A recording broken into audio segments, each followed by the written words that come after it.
everyone, to the Life Midwest podcast. This is episode 16, everybody. 16. I'm your host, Kevin. I got my buddy Wes here alongside. Howdy ho. Virtually, of course. Actually, we're doing it a little bit differently now, and testing some things out, seeing how it's going to work, and looking forward to it. I know Wes is too. A lot more flexibility in making this work. Yes, sir. Yeah. How's life going, man? How's everything going? It's going. I've just been keeping really busy. Had a couple of projects pop up and just been doing it. How about you? Just been doing it? I have to say I have not just been doing it, but getting ready for the big move in a couple of weeks here, and we got a place, got approved, did all the signing. All the legality stuff is taken care of. It's just a matter of waiting for the other guy to Lois, get your fat ass out, and so we can get in, and I can start putting all of our IKEA furniture together. I'm looking forward to it. We had a great trip up to IKEA where we overstuffed our SUV, and I literally almost wheeled one of the pieces of the sofa back in. That was actually a really funny story. So they had this sofa, right? And we loved it. Wes is over there thinking like, oh, what's the big deal? It's a freaking sofa.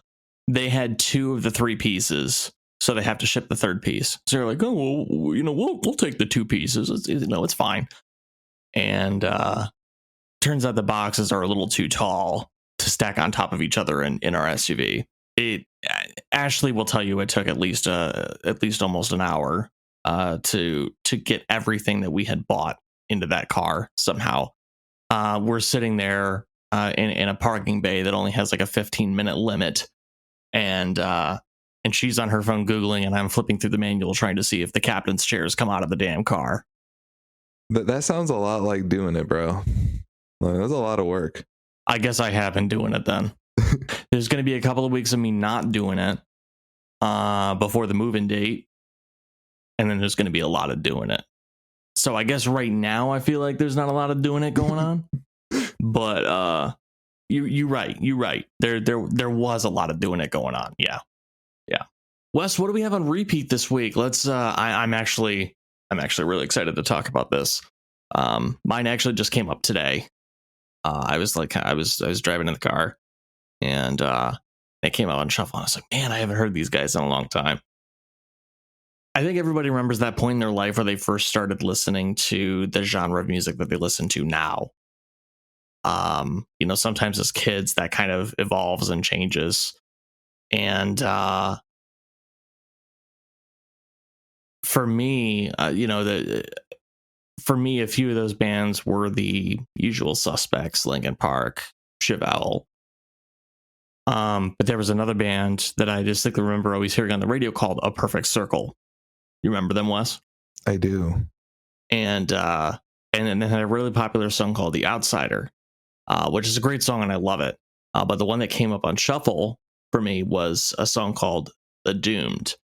And it just had like this, it's like this eerie chord progression, and I love the drums with the bass guitar is actually what really drives the song. And I think that's kind of unique. There's not a lot of songs that do that. And so I just really enjoy it. I really enjoy the energy that it gives off. It just kind of progressively builds for 4 minutes. Really, really catchy song. And I don't know. It's one of those things where it's one of those songs where you just kind of feel like a badass when you're driving with it. I will have to listen to that. Is it new? Mm-mm. All right. No, it is. It's an old boy. Old boy. Yeah. I'm not sure I listened to too much of A Perfect Circle. I remember at least listening to an album of theirs. That was decades ago, maybe. Yeah. They didn't have I don't think they had too many breakthrough singles. I would say The Outsider was probably their most popular one. That was played a lot during kind of their apex. But man, The Doomed, check it out, was a good one. For sure. Yeah. Wes, what do you got on repeat this week, bud? I'm gonna be completely honest. I have not been listening to much or any unique or new or nostalgic music. I've just been really busy, so in between drives, this might sound a little silly. I put on just trap beats or like hip hop beats and just sound like an idiot for like a half-hour ride. It's really fun, and like you can't be mad after that. Like you go into work, you're fine. Just said some dumbass shit in the car. I don't know. So I've actually been making my own music, and it's been really fun. But I have not. I don't have anything for this segment. I'm sorry. Breaking news: Wes is going to start a job at McDonald's so he can get fired for putting his mixtapes in all of the kids' Happy Meals, like that one guy. That would be funny. Get hired for like a day, just like be a really serious candidate about getting in, and then just first day of work, you get a single, and you get a single with your mix single. Here, get a single. You know. Imagine how much networking you could get done, even in just one 8-hour shift. Right, and everyone goes through a McDonald's parking lot.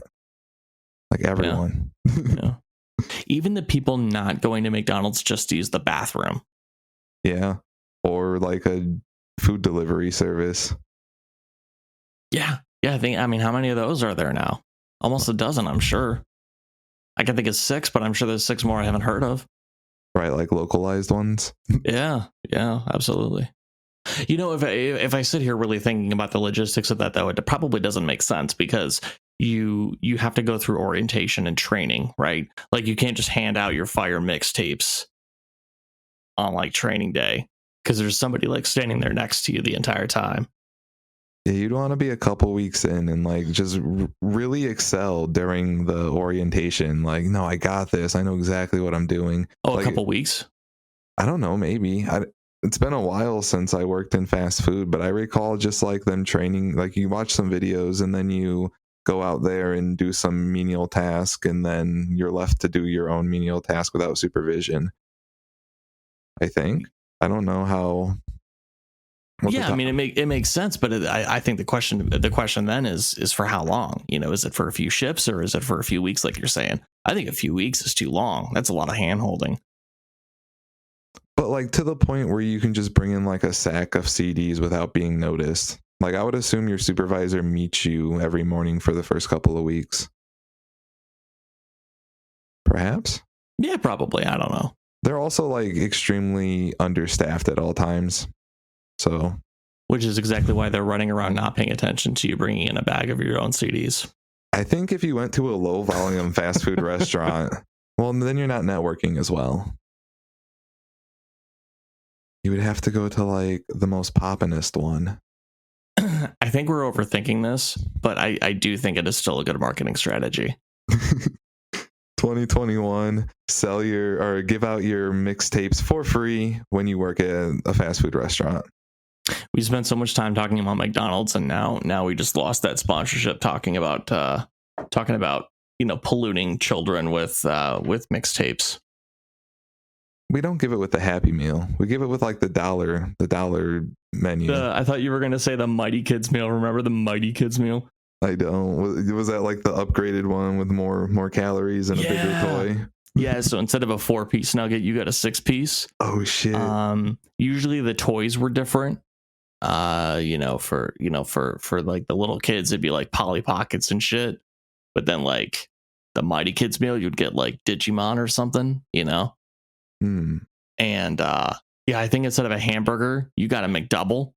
Or maybe you even got a double cheeseburger. I don't freaking know. Yeah, it was like going from like economy to like comfort plus. Like you weren't first class, but like, you know, you were recognized. Do they still do that? Yes. So my youngest sister, is a manager for McDonald's. And I don't remember how this came up, but it came up within the last couple of months. And I'd asked her, I just kind of mid-sentence, I was like, do they still do the Mighty Kids meal? And she was like, yeah. And I was waiting for her to be like, well, nobody ever orders it. But of course, you know what I mean? It's one of those things where it's like, if you're not doing it, you don't think about it. So like, you're not ordering the Mighty Kids meal. So you're not thinking about whether it's still there or not, right? Right. Exactly. Same concept. So we're gonna get like sued by a unspecified fast food restaurant for this. But there is, when you buy a full size meal at this certain restaurant, you can get a kid's meal for just $1. I'm just saying, you get like a good amount of food for $1. Why would you not just buy that as an adult? You mean like taking the kids meal as like an extra side for yourself? Yeah. Or for another person that's not a kid. I mean, how does that work though? Do they verify? Like, do they like peer? I don't know. I got without knowing where it is. All right, so they know their deals. They know we're talking about them. Arby's. I did not know Arby's had that. Yes, and it's like a 2-piece chicken tender meal with some fries and a drink, like for $1. Yes. So you're telling me all I have to do is go up there and order a regular combo meal of some sort? Yes. And then tell them I want a kid's meal? Yes. And they give me that kid's meal? Or are there different kinds of kids meals? I think it's just that. Maybe no, it's you get to choose a couple things. Like it might be like a beef and cheddar junior or something, or a couple chicken tendies. That's amazing. I had to do it for science. I'm like, are they just going to give that to me? Like, you can't say I'm not like a dad or something. I'm not, for the record, but like, I don't think they can discriminate in that way. So they just honor it. I don't know. I haven't abused it because I'm really proud. You got any kids in the car there? Hey, she don't look 12 or younger. I'm gonna take Ashley and go try it and see how it works. Okay, can I get her some chicken tendies? I'll call them chicken tendies too. I don't care. All right, I need to know how that goes. What are they gonna do? Tell me no? I don't think they would. All right, folks, we're gonna take a quick break because I got to run to Arby's and test this out. On the other side of the break, coming up, Wes has a lot of things that he wants to talk about this week. We have emails, reviews, shout outs.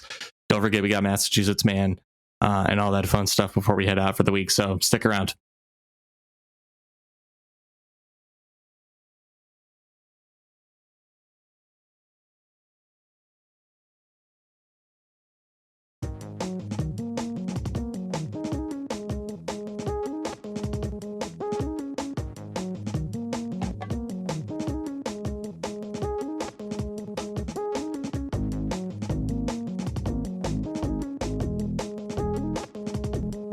Welcome back to the Life Midwest podcast, the show about a place on Earth. What? I'm your host, Kevin, alongside my good buddy, old pal Wes here. Hi, Ro. If you're looking for ways to support us, we do have a Patreon that's live. Shout out to Derpadoo at the $5 level. That level is referred to as buying us tacos. Thanks for buying us tacos, Derpadoo. We appreciate you. Hope your new baby girl's doing well. Wes echoes those sentiments. If you're looking for other ways to support us that are free, we have those avenues as well. We are always looking for feedback on our socials at The Life Midwest.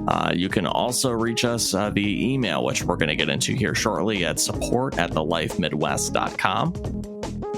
And we are also looking for those iTunes reviews. Yes, folks, those glorified iTunes reviews. The Hall of Fame in digital content creation that just determines one person from the rest of... Yeah, I don't know where I'm going with that. The point is that we now have 5-star ratings now, Wes. That's incredible. We've come a long way from just last week even. Yeah. Last week we had 4. We do appreciate it, though. If you have time, we really do appreciate anyone who's able to leave us a written review. We'd love the feedback. Tell us what you love about it. Tell us what you hate about it. Tell us if you're sick of Massachusetts Man, a segment about a criminal from a successful state, since everybody else talks about Florida. Whatever you want. Maybe you have a suggestion for another segment for us. We're looking for that too. So we want it to be the people's show. We're just here to put a Midwest spin on it, right, bud? Absolutely. And I have another thing to mention. We also have a website, like a real built website with some content. It's not a bunch, but going to that website would be cool. I'm looking at the Google Search Console, which is like the analytics page of like who visits our website and how often. Yeah.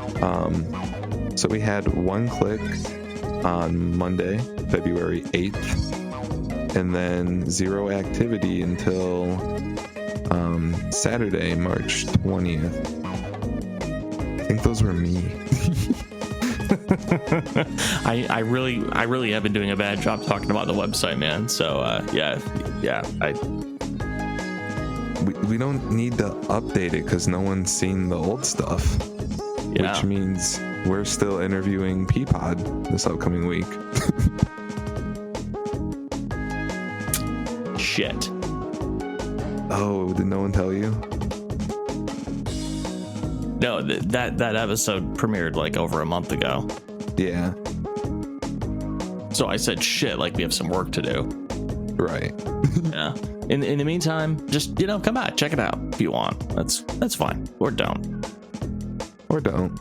I would say that I don't care, but I do care. It's true. Look at the website I designed. That's true. Wes did it. Wes did it all by himself. Hey, we have a couple of emails to read off this week as well. So I was really excited when Wes told me about this.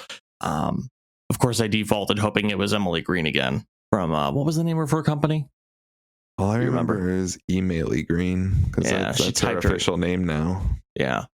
Well, I know she meant to go by Emily Green, but that's fine.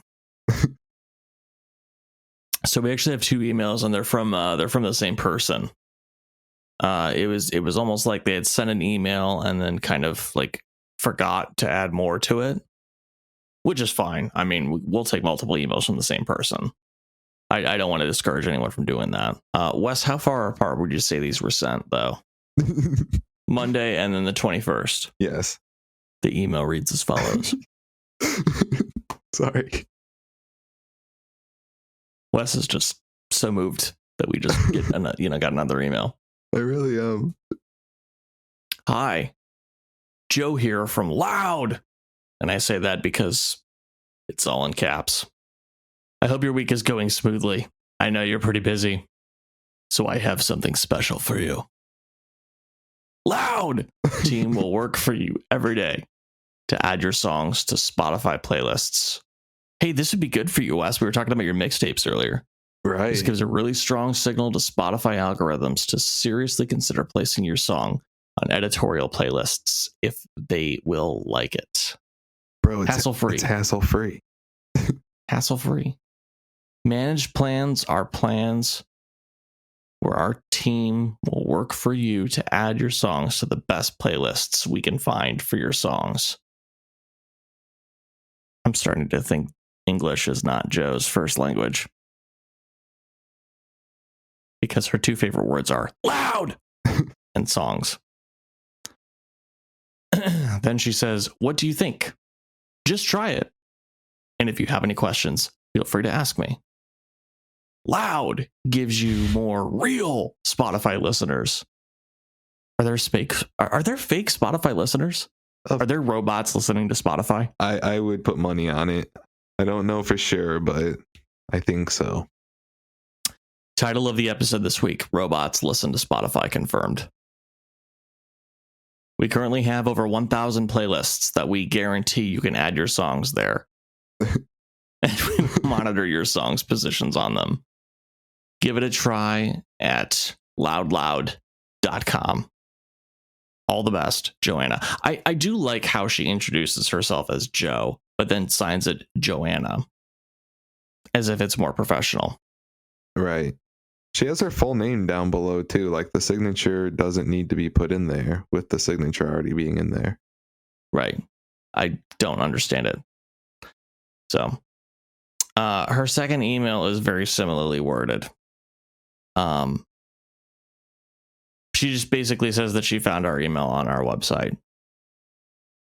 Maybe. Oh, hold up. I have both of these open. We're about to find out. So March 21st. Yeah. Joanna found our website.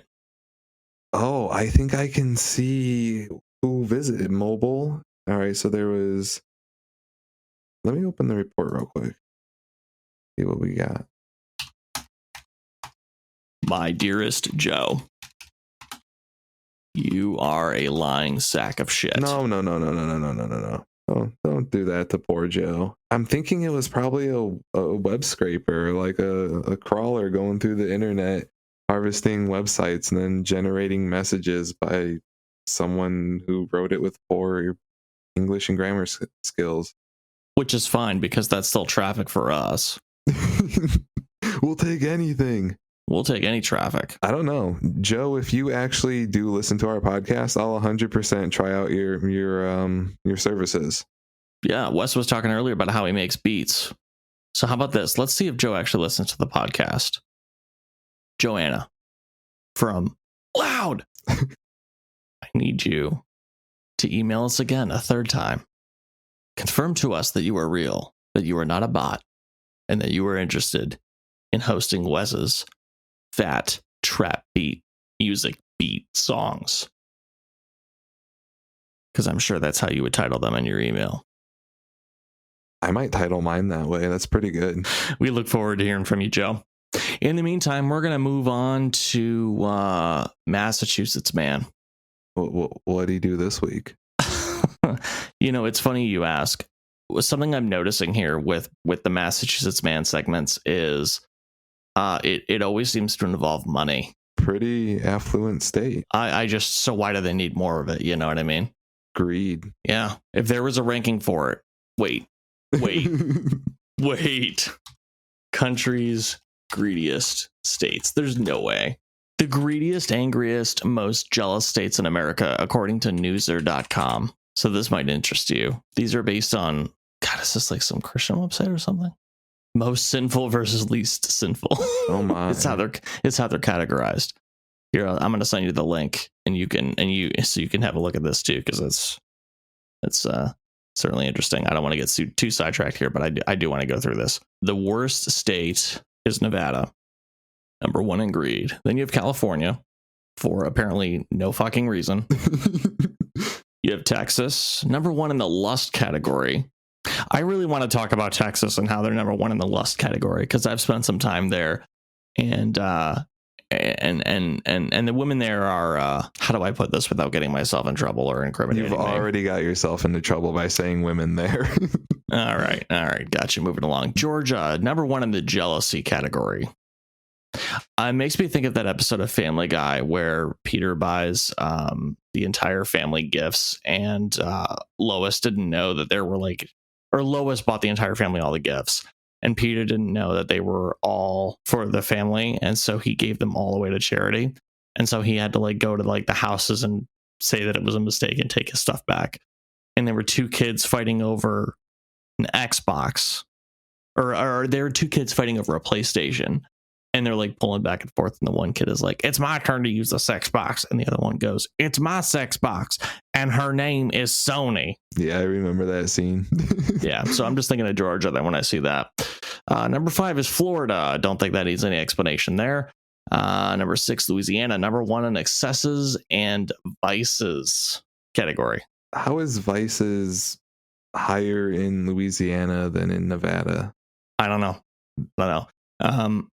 Moving on here, we have Tennessee, number 1 in anger and hatred.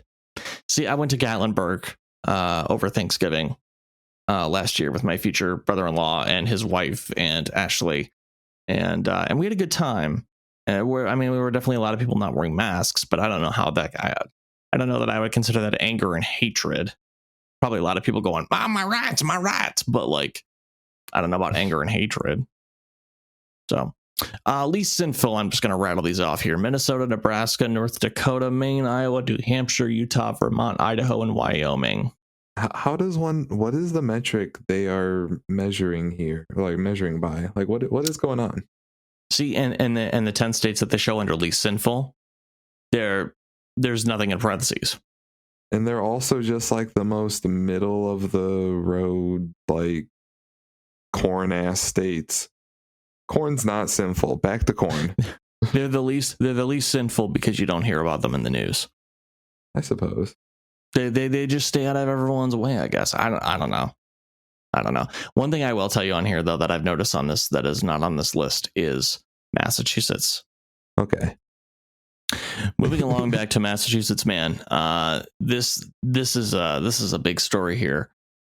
This is ABC News. Mark Pratt from the Associated Press reporting here. Feds say Massachusetts man scammed 3 women out of $500,000. $500,000, bro. Federal prosecutors say a Massachusetts man told 3 women he met at online dating sites fantastic stories about being involved in explosions on foreign oil rigs and needing money to get out of a French jail to scam them out of more than $500,000. Kofi Osei was arrested Thursday and charged in Boston federal court with money laundering, making false statements to a bank, and wire fraud in connection with what prosecutors said were romantic scams, end quote, aimed at 3 women. Romantic scams. Romance scams. I love you. Just kidding. He pleaded not guilty and is being held pending a detention hearing scheduled for Monday. An email seeking comment was left Friday with his federal public defender. Wow, the dude's got $500,000 in the bank and didn't even hire like an actual lawyer. He's going with the public defender. It's a bad episode of My Cousin Vinny all over again. Remember that movie? I don't think I've seen that. No. Oh God, I forgot we were talking about this. He hasn't seen My Cousin Vinny, and I really want him to watch it. I was able to get Ashley to watch it. I bet she would watch it a second time. We'll have to coordinate that. Osei, a native of Ghana who lives in Randolph, Massachusetts, used fake names on dating sites and opened bank accounts using passports with aliases, according to court documents. When the woman transferred money to those accounts, he quickly withdrew it, converted it to cashier's checks, and used it to buy cars at auction and for other personal expenses. How many cars did this guy need? He contacted the first woman from Jacksonville, Florida. Oh, here we fucking go, Florida.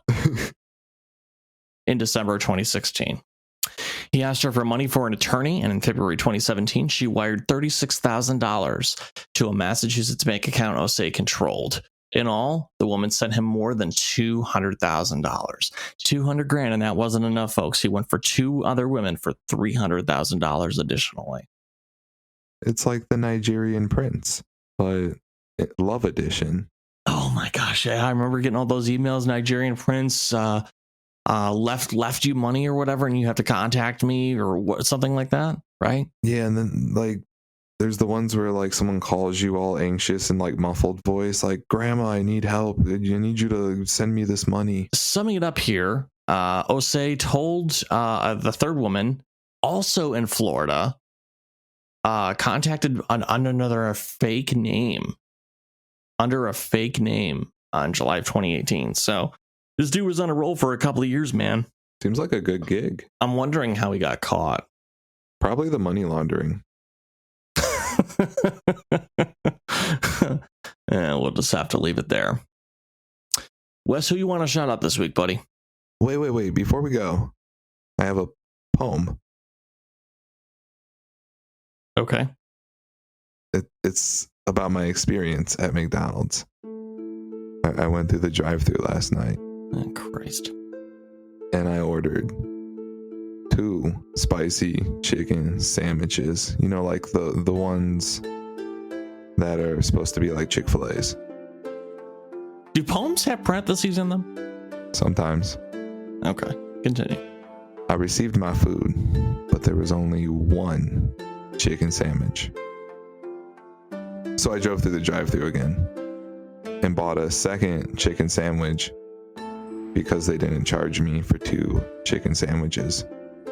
Bitch, I said 2. That's my poem.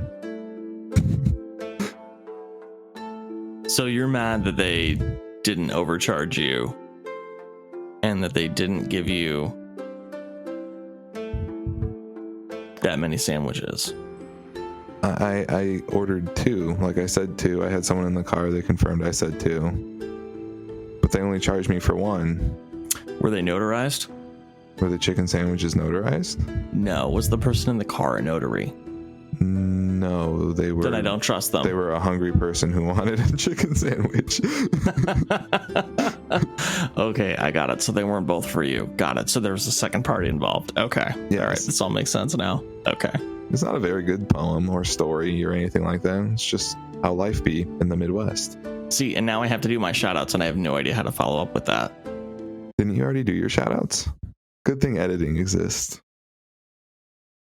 Folks, leave us a review. Get a hold of us at The Life Midwest on all of our socials. Email us at support@thelifemidwest. You can be like Joe from Loud and get in touch with us. All right, folks, we're going to get out of here. We will see you next week. Take care and call your mom and have a good one. Deuces.